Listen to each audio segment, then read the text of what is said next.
और कते बटे चाहे कि गणपति महाराज हमरा आंगन आवे उठा दी गुरु हाथ सच्चा से हम सब उठा लियो बाज गणपति महाराज की अगर ताली बजा के सब बटे गौरी के चलता हमरा गौरी के चलता हमरा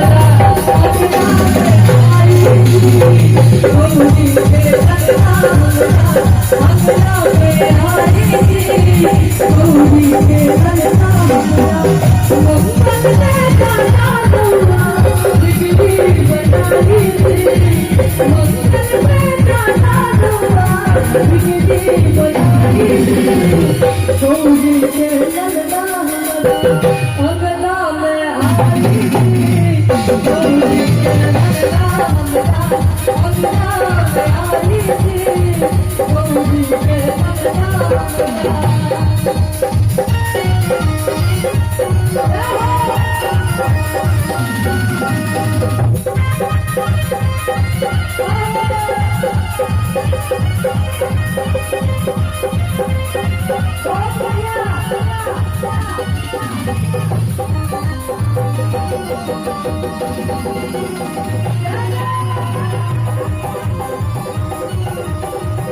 और जिनका घर में शुभ हो से चाहिए, लाभ हुआ से चाहिए।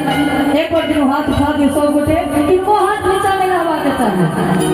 हाँ, एकेटा हाथ से एकेटा हाथ उठा दियो। आ जिनका नहीं हुआ वो पगल वाला से पैसा लो सके छी। आ जिनका हाथ नहीं भगवान नहीं है वो पैर उठा दे सके छी, कोनो दिक्कत नहीं की। लेकिन जिनका भगवान दोनों हाथ सलामत देने छै, दोनों हाथ उठा के सब बता हो सब गणपति महाराज की। अगर ताली बजा कर कल करा नीचा नहीं गिरबी दोनों हाथ उठा ले सब। अगर ताली बजा कर गौरी के ललना अगला में गौरी के ललना अगला में आई गौरी के ललना